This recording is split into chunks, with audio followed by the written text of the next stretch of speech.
Howdy folks, welcome to another episode of the Snowy's Camping Show, joined by myself Ben and my colleague Lauren. How you going? I'm good, how are you? I'm good. I just realised I've opened the show looking at my phone, which is probably rude but relevant to today's Very relevant topic. today. But before I jump into that, I'll put that down and say that if you haven't already, please subscribe to our channel. Tell your friends about it as well. You can do so via YouTube on your favourite podcast app if you're just listening and don't want to watch us. And you can join in on the conversation on anything we do here or anything camping, hiking, outdoor, four-wheel drive related on the Snowy's Camping Banter Facebook group. Quite a big group there now.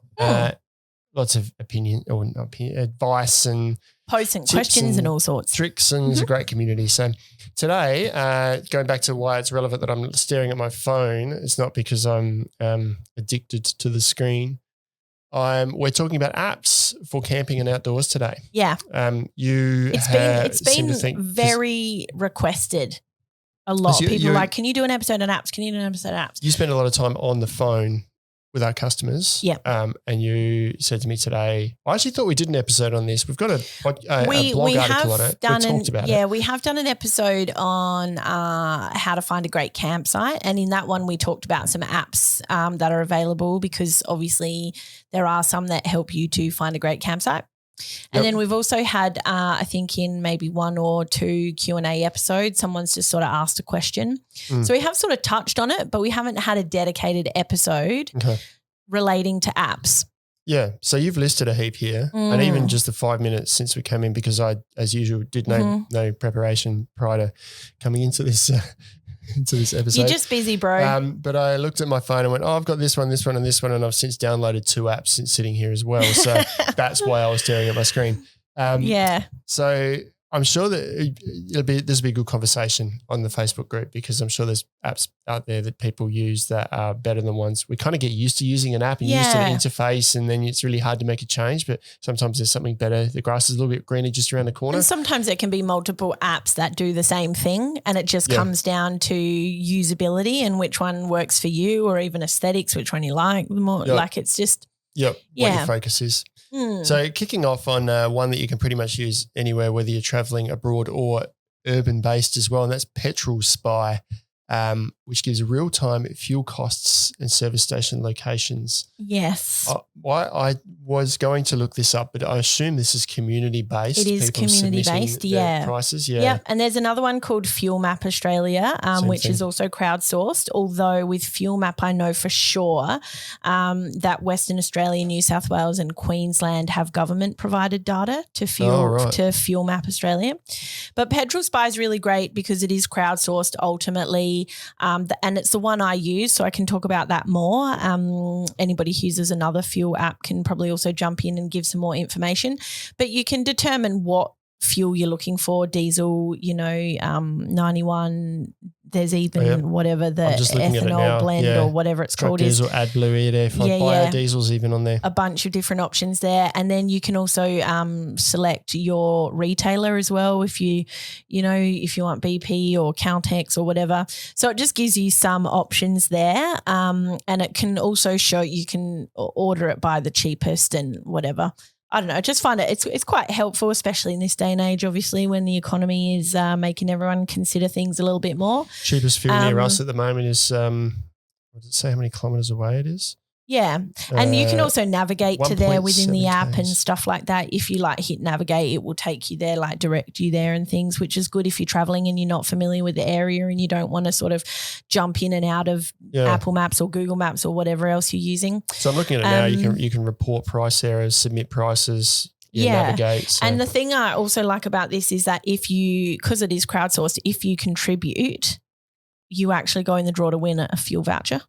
Oh, right. So it's, it's sort of cool like that, bit of an incentive. Good, but that can be helpful. So that's Petrol Spy I'm looking at, but Fuel Map I haven't looked at, but similar type of thing. And I guess also it's one of those things that can be utilised if you are planning a really big road trip. It doesn't have to go specifically by your location. Like you can search a suburb or a postcode and you can get an idea of rough fuel prices at different regions as you're moving along, which means that if potentially you're looking to stop at this town, but then you notice like an hour and a half before that, fuel prices are like 50 cents cheaper, then you can factor in your fuel stop there. So in that way, not only does it have a good sort of day-to-day application, but it does have really good options for planning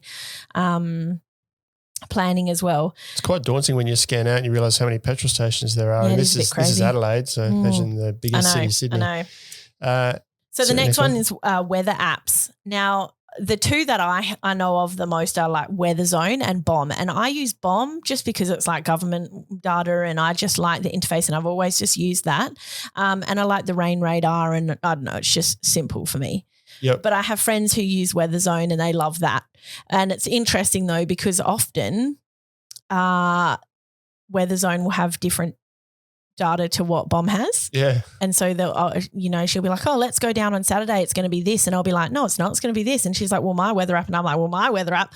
But I think that I remember watching a documentary or something at some point or a news article on TV or segment or whatever you call it that says there's multiple different weather agencies around the world, whether they be government-based or private owned, and depending on what app you use, whether that be Weatherzone or Wiley Weather or Willy Weather or whatever it's called, they will draw their data from different sources. And I mean, I just go with BOM because Bureau of Meteorology in Australia, and that's what I'm going with. It's about as accurate as the weatherman. Yeah. Yeah. There's another one called Weather Underground, which is quite interesting, and I know about it because I am who I am and I've got a weather station at home. Oh, my lordy. I actually didn't know that about you. But I'm not surprised in any way, shape or form. I didn't think you would be. Fun fact. And that actually connects to the internet. When it doesn't drop out, most of the time it's dropped out because I don't know, I can't get it to stay connected. But that then submits data to Weather Underground. And that's a network of everyone's home weather stations, and there's lots of them. I'm not alone here. There's lots of home weather stations. I'm not the So you have a home weather station that you've got synced up with Weather Underground, and you're part of this underground rebel network of weather reporters. Yeah.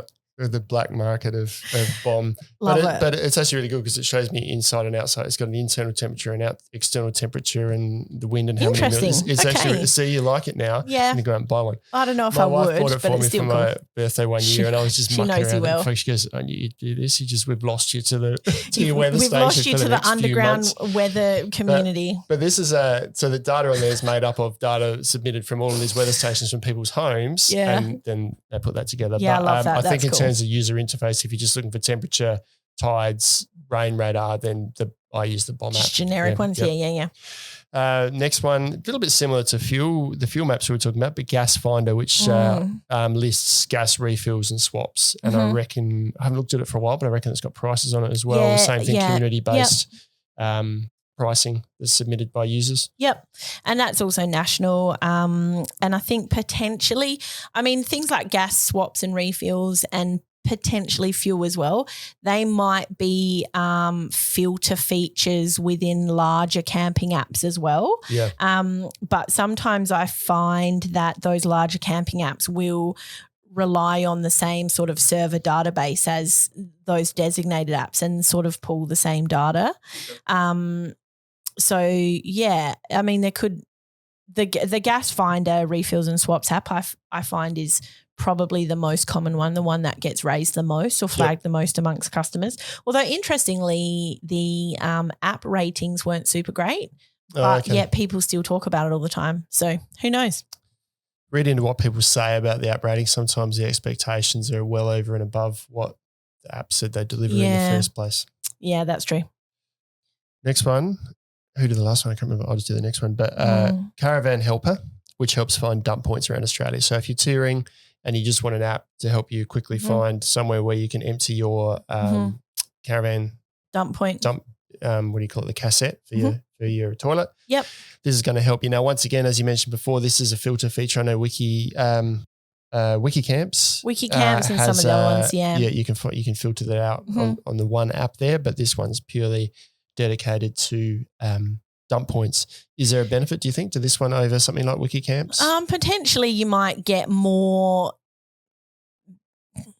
I don't know, more specific information if it's run like the Caravan Helper with the dump points, if it's run by people who are specifically, that is a service they're providing purely for dump points, I would say you're probably more likely to get reliable, current, up-to-date information because that's the only thing that they monitor. Yep.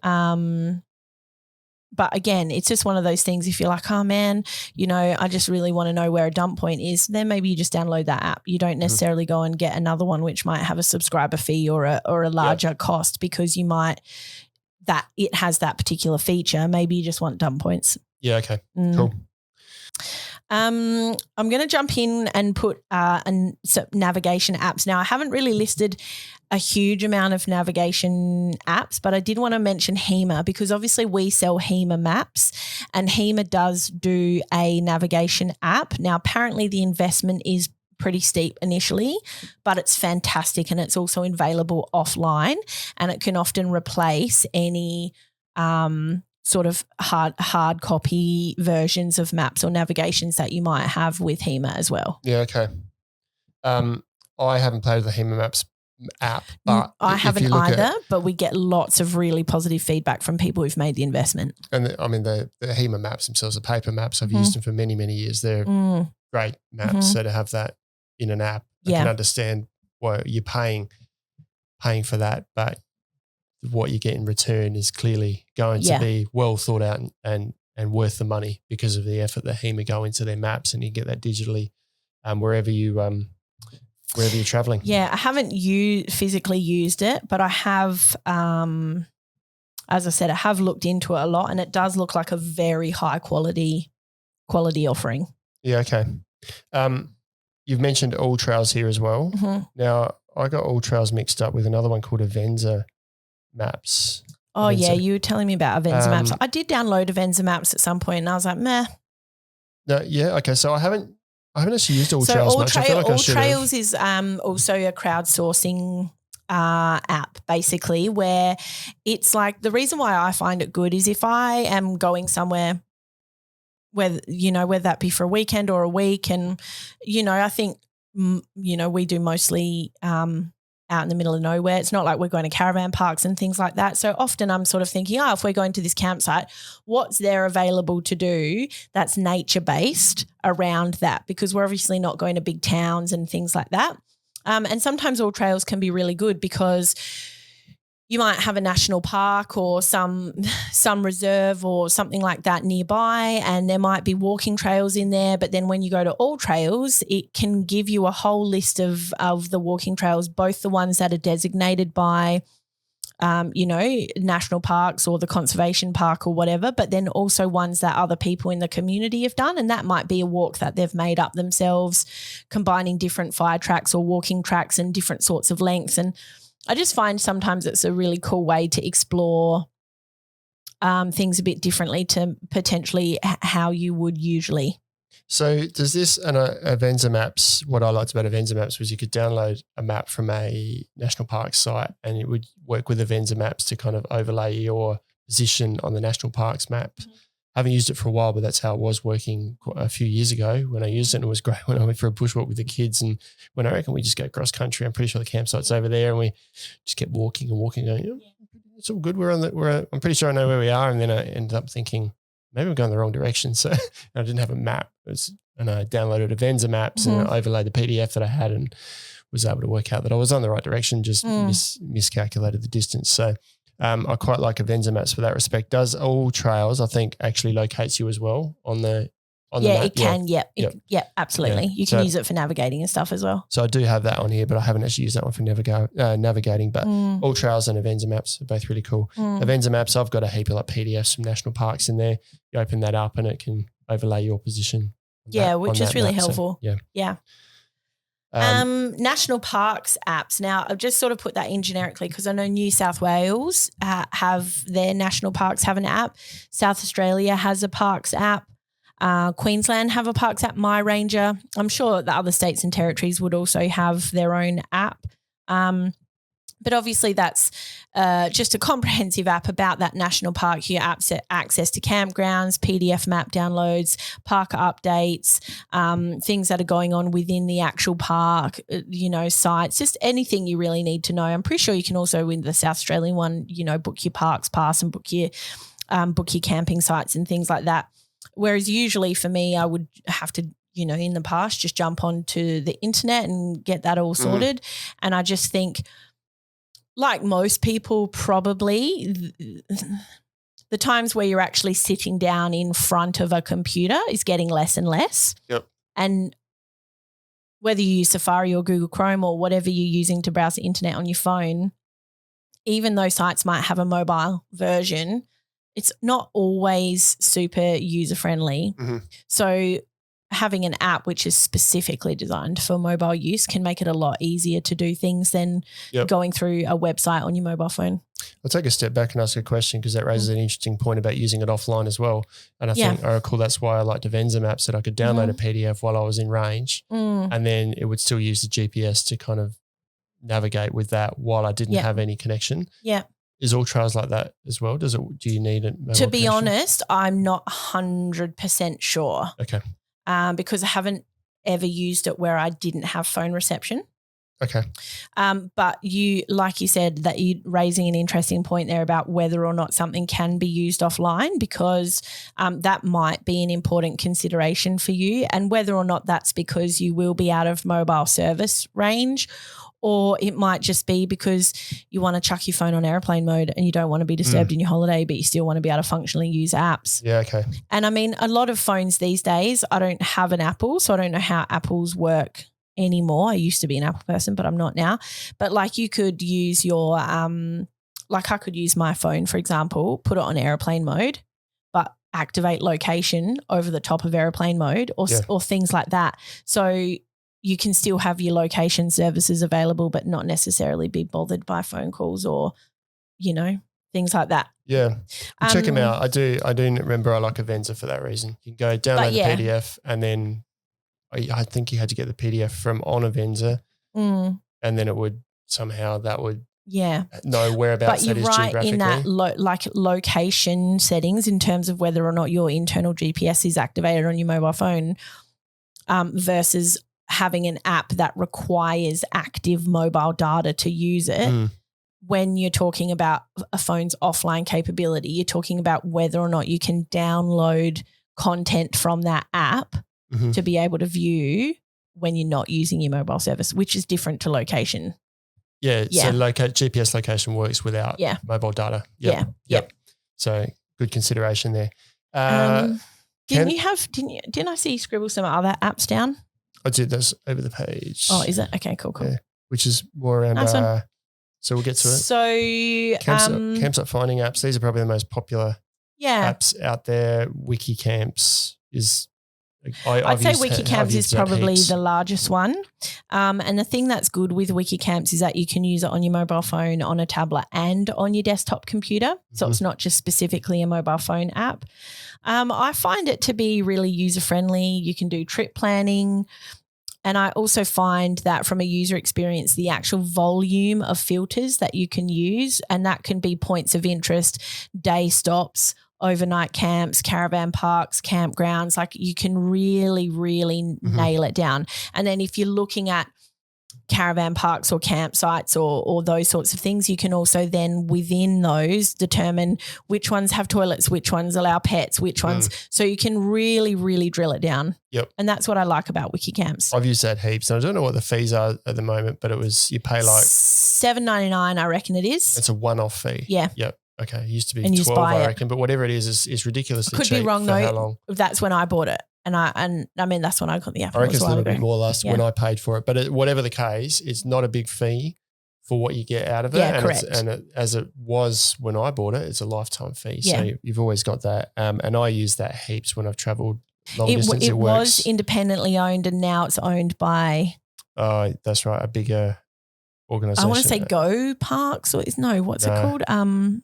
It was like a caravan park, big four Discovery people type, Parks or something. Discovery Parks G'day type. Parks. Yeah, they're all kind of under. G'day Parks. That's Parks. it. Yeah. There's lots of umbrellas there. So but that also works with and without mobile data. So you won't be able to download new data when you haven't got a connection. But if you've already downloaded it, it sticks there and it still uses the GPS to locate where you are. So, correct. Yeah. And there's a whole range of different campsite finding apps. But I won't go into heaps of them because I don't use any other than Wiki, realistically. They don't all have the same campsites. WikiCamps generally has the mainstream, I guess, and, camps that people have found. But then there's others like HipCamp that are private properties and farm stays that I haven't found to be on WikiCamps as much. And there's one called CamperMate, which is apparently a Wiki rival, and I've seen that coming up more and more and more, but I haven't actually used it. But apparently you can also make bookings directly through that app as well. Really? For campsites and campgrounds. Whether or not that's because you click on a link which takes you out of the app, or if it's through the app, I'm not 100% sure.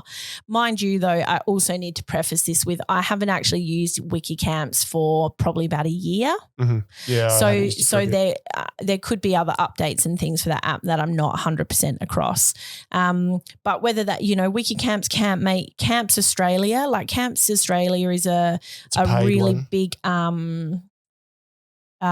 they do a book. You can buy a book. Yeah, book. Camps Australia. They've got a couple of publications, but they do a book every year. And they also have an app which includes fuel and gas refills and things like that. It's a free version, but there's also paid content in there as well. Anycamp is another crowdsourced community-based one. You mentioned HipCamp before, which is private properties. CamperMate, I do remember downloading CamperMate some time ago.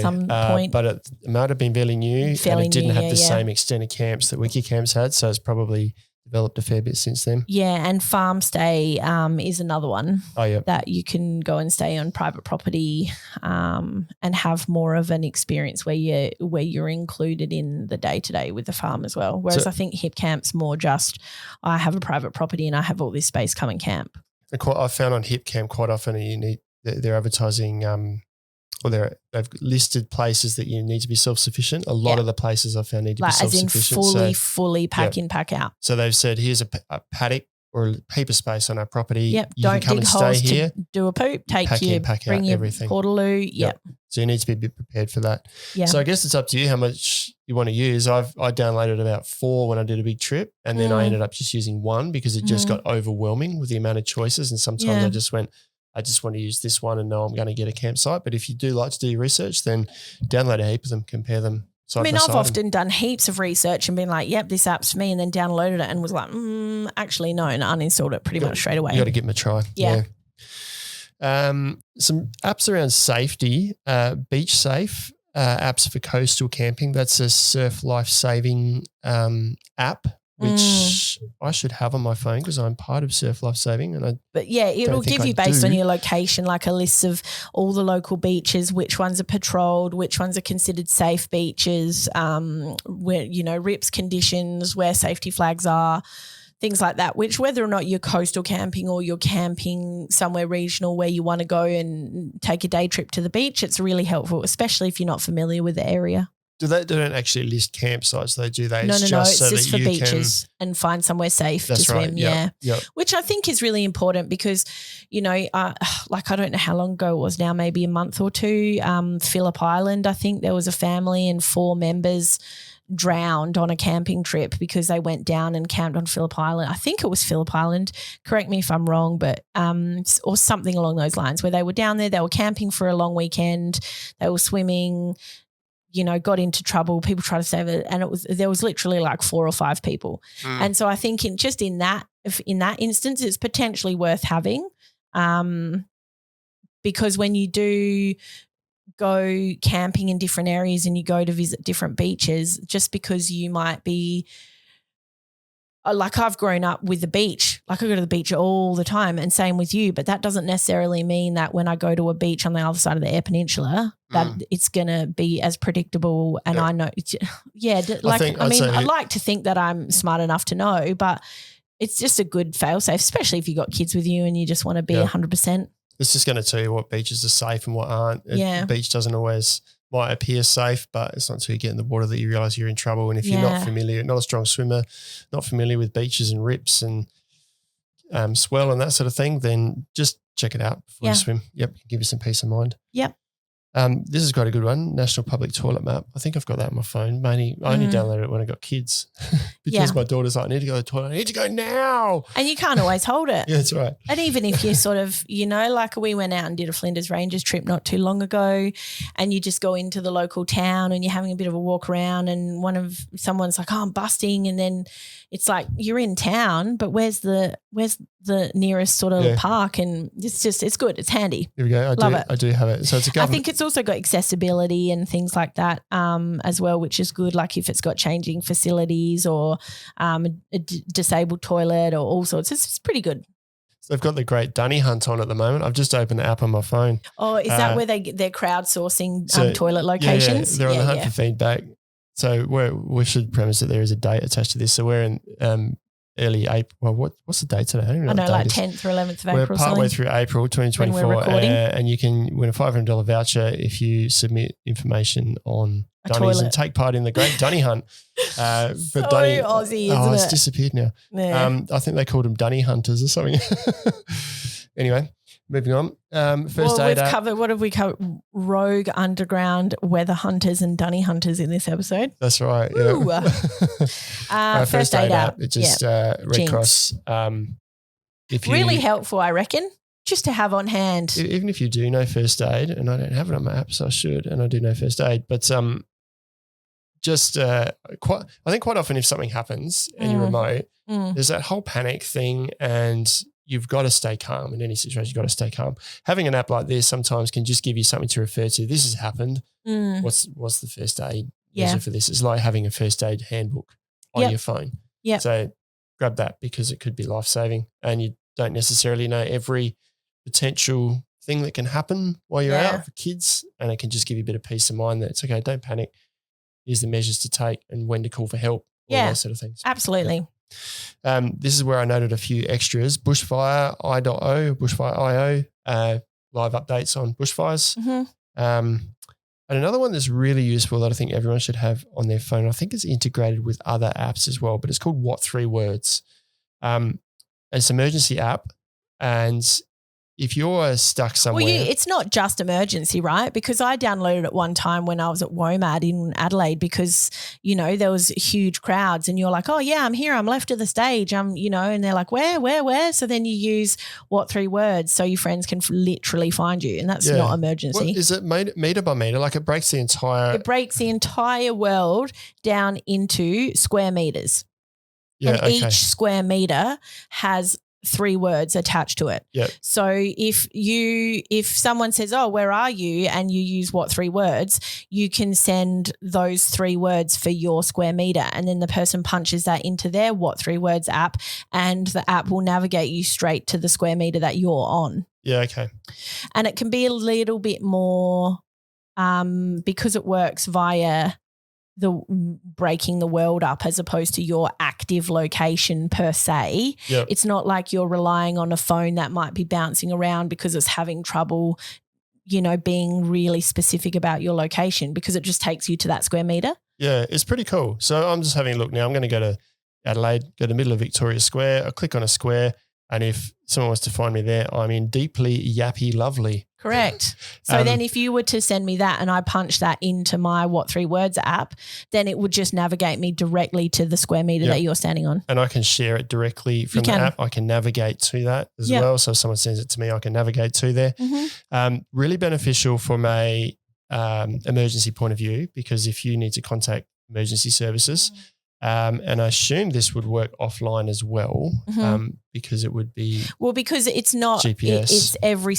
It's the square meters are already allocated, and so, it's not like the parameters of that square meter change. Yeah, so you can send your square meter location via 3 words that isn't lost in some long GPS coordinate. To emergency services, and they can know where you are to the meter. So it is a really handy app that I've heard many a times from emergency services that everyone should have on their phone, because it just makes their job really helpful, easy to locate you. Yeah. So download that. Hopefully, one of those things. Hopefully, you never have to use it. Yeah. For an emergency, anyway. For an emergency, could be handy with I might get my kids to download it. I think it's Where are you? Yeah, like I think even just, for a day-to-day use, I don't know what it's like for your kids, but sometimes you want to try and pick your kids up from somewhere and they've gone to the shops after school with their mates or something and you're like, where am I? And it's like, it's here. And it's like, you can have a look at maybe their location on Google Maps or something, but sometimes depending on where they are, it's like, location accuracy down to 5 meters. And it's like, cool, well, that's a 5 meter radius. If there's heaps crowds, I don't know. Yep. It's a good app. Check it out. Even if you just have a play with it, it's fun. I never thought of it as using it on a casual kind of social basis, but that's quite handy. Yeah. Moving on to some fun ones now. Fun ones. So Star Walk or sort of Sky View, I use this and the reason why I think it's fun is especially when you're out camping and you're in the middle of nowhere, it basically turns your phone into a space viewer and you just hold your phone up to the sky and it orients you based on your sort of GPS location with your phone, and you might need to what's the word where you move your phone around and it recalibrates. Yep. And then when you put it up to the sky, you can be like, oh, look, that star, and that star's reflected on your screen and it's got the name, and you can tap on it and find out all about it, and you can look for the constellations and the planets and satellites moving through, and it's just your phone's pumping up music. Phone? You can hear it. It's the app. Yeah. Is that what it's doing? I don't know how to close it now. I don't know how to use your phone. But yeah, it's really cool for kids when you're sitting out there, especially if you're in the bush next to the campfire and everybody knows what the sky in the outback's like. Yeah, that was weird. I thought, where's this weird music coming from? But anyway, I opened up Skyview and apparently I've got I might need to calibrate my phone because it said there was star systems below our desk here. Yeah, and it's cool because if you point your phone to the ground, it will sort of show you what the sky looks like on the other side of the horizon or on the other side of the earth, and then you can sort of see the trajectory of the stars moving and roughly how long it'll take before you see Mars. And, just, I don't know, I think it's really cool. It's pretty cool. I've used an actual physical star finder thing before, and it can be quite daunting to try and orient it with where you are, especially for kids. They get bored pretty quickly, but this is, I know they're on their technology, phones, but it's a pretty fun thing for them to just get to know the sky. Absolutely. iNaturalist, I don't know this one. Well, it's more like it's an app that's based in a global community of people who just love nature, really. But it can be really cool because if you're someone who's out and about and maybe you've seen an insect or a creature or heard a bird or a plant or anything, you can sort of take photos of it. You can post it on the iNaturalist with your location, and then there are also scientists and people all around the world that are into it. And I remember one time we were somewhere in some forest and there was this amazing cool mushroom. I'd never seen it before. It was like brown and furry and it was weird. Anyway, like I posted it and someone was like, oh my God, like I've never, like that's one of these, I've never seen it in our location and that's incredible. And there's someone who was doing their PhD and they were in Sydney and I'm in Adelaide and then someone from another country jumped in, and I don't know. That's it's like cool. to the full extent of it. Like I'm just someone who's like, I'm not a full-on scientist person, but it's cool that other people can get in on your photos and your content and find out information about it. And I don't know, it's cool. For the Twitcher. The Twitcher out there. Watcher, I'm not a Twitcher, so I haven't used this app, but Michael Morcombe and David Stewart's Australian Birds e-guide, like a book in your pocket. Yeah, I haven't used this app either, but I do have that Australian bird book. And it's a really excellent one. I think anybody who knows anything about birds, anybody who's has a grandparent, usually their grandparent would have this bird, someone somewhere, an auntie or an uncle or a great aunt, every family has someone who has a bird book, but a comprehensive Australian identification bird book. Yeah. And I didn't, but I do now. Oh, yeah, me. We have, especially from when the kids were a bit little, we've got a whole bunch of nature ID reference books and binoculars and stuff in our camp kit, because then you give the kids binoculars and off they go and they find these creatures and they look through their books and it just gives them something to do. But yeah, it sort of, I guess we'll get to a point where it's not like you can cart an encyclopedia's worth of a library with you everywhere you go camping. So I think more and more these apps will become more prevalent. I'll chuck in another one on the same sort of line there, and that's Frog ID. My wife worked for the EPA, and she told me about this because she's got a frog guy there, and he can just stand somewhere and listen and identify all the different frogs from the different calls. What a nerd. I know my youngest daughter, who's right into nature, I've got a pile of nature because she just picks it up and goes, oh, it's nature, and then just dumps it at the front door. So it's a pile of nature. Pile of nature. She got hold of it. So all I then hear in the back of the car is like this.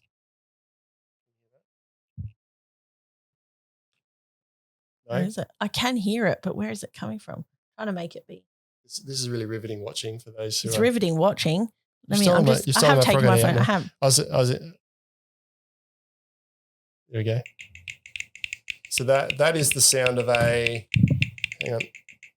Walpole frog. That's actually really cool. Let's do another one. This is the Kangaroo Island tree frog.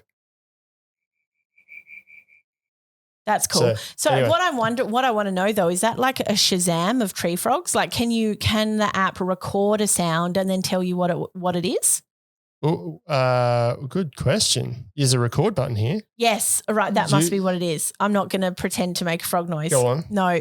Anyway, so that's actually really cool. I like that. I'm going to have a look at that one. So you can record here. Yeah. And see if it will tell you. Oh, you've got to be at least 20 seconds long. Cool. It looks like it does. Anyway, it's quite interactive for kids. So give what's it to it the called? kids. Frog ID. Frog ID. My daughter sits in the back, cool. and I can just hear multiple frog because she likes to turn it up as well. So heaps and heaps of frog noises because it's just interactive and nice. Pretty cool. Yeah. And frogs are a sign of a healthy waterway. So an ecosystem for sure. Yeah. Yep. So the next one, Wildflowers, is an app, and also other integrated plant ID apps. Again, same thing. Like we've been somewhere before where one of the brochures for the national parks we were at, I think it might have even been in the Grampians one time. There was a brochure that we got from the little information place in town, and it was talking about all the wildflowers in the Grampians. And we played this game with the kids where we took it with us in a backpack on walks and crossed off all the ones that we could see in real life and stuff like that. And it's a cool thing you can do if you've got, little apps and bits and pieces. I mean, you and I are always big advocates of putting the screens away when you're camping, but I guess this is a really good example of how you can use screens to deepen or further your interaction with your environment as opposed to a way to check out of what you've got in front of you. And I think that's the difference. It's also nowadays kids are growing up. My daughter's just started high school last year and she's handed a laptop from day one. Yeah. I had to get my pencil license at school. Yeah, I remember. So they grow up on screens. Year 11 we started using computers. Yeah. So it's easy for us to say get off the screen, I suppose, but our kids grow up looking at it all the time. Yeah, so that's true. This is a little step back where you're still using a screen, but you're also interacting with nature. Yeah. Which leads us on to the next one that I really like, and that's just the geocaching app. And I use this quite often. I haven't got the paid version, so we're stuck to just getting the free caches. But so good when kids are like, I don't want to walk, I don't want to do the hike, it's really boring. And here's a phone, there's a geocache. That's what we're finding. And then they're lost. They forget sore legs and the temperature. Because they need to find this treasure. Got to find this treasure. Yeah. Yep. And it's so good. For those of you who don't know what it is, it's basically geocaching is a community where people can hide a cache. And I'm talking, this could be like a little Tupperware tub. I found ones that are even like those little mini M&M cylinders stashed somewhere. And people mints, people hide them in nature. And the whole point is within that, there's like a piece of paper or a logbook or something and a pencil, and you write down the date and the time that you found it. But the whole, it's basically a gigantic treasure hunt for all these little stops in nature. And you can, when you found them, you can mark it in the app to say that you found them. And it's a take and leave thing too. There's quite often little trinkets in there. So you can leave a trinket, take a trinket, and these trinkets just move around through all the apps. And it's so good once again because the kids can see it. You can see I've found a heap on the app here, and the little smiley faces next to all the ones I've found. Yeah. There's heaps on there. The green ones are free. Don't have to pay for it. But then there are other ones like if you have a membership to Geocache, then there are ones where you find one and then that actually gives you information or coordinates or a clue to be able to work out a puzzle to find the next one, because they do them in series or sequences. Yep. And there even are ones underwater for divers to be able to find. Right. And it's like you can watch documentaries on YouTube and things like that of geocaches that literally people have planned to make it their life's mission to find every single geocache in the world. And it's, I don't know, I think it's super crazy. You can also, if you put a geocache out there, you get comments back. So if you put it there, people will find it and say it's water damaged or it's gone or whatever. So it's kind of it's a community that's maintaining this sport as well. So really healthy way to get out there. And it's all urban. So we live across from a park. And for ages there was a geocache out there. You can just do it from your home for sure. The weird thing is I'd be sitting in my lounge room watching these people walking around in the park trying to find, just looking really weird, not doing anything, loitering, I suppose, if you were because the other part of geocaching is that you're not supposed to let the muggles know. Yeah. So it's like if you're someone who knows Harry Potter, like muggles are the non-magical people and the magic world is secret. That's the sort of same vibe with geocaches. It's like if you're trying to find a geocache that's in a public location, the whole point is for you to not alert anybody to what you're doing. Yeah. Which is funny. Pretty funny. People walk around in the park and where this geocache was there's a few logs where people sit on, but it's not just a place where people just walk around. And heaps of people just stopping and tying up their shoelaces. Yeah. And I'd sit there for ages going, it's in the log. It's in the log. You're close. And it's a whole game of like warmer, no, colder, cold, no, freezing, warmer. Yeah. Anyway, great app. It's a free option and I've gotten by with a free option for ages. There's usually a cache somewhere that you can find on most walks that the kids just enjoy finding. So cool. Anyway, that's all we've got. Please let us know on either on YouTube or the Facebook group what you use, anything you recommend, fun apps that you use in the outdoors. That's just our little taste of things that we've used. Correct. But thanks for watching. As we mentioned, subscribe if you haven't already. Join in on the conversation at the Snowies Camping Banter Facebook group. Yep. And we'll see you next time. See you next time.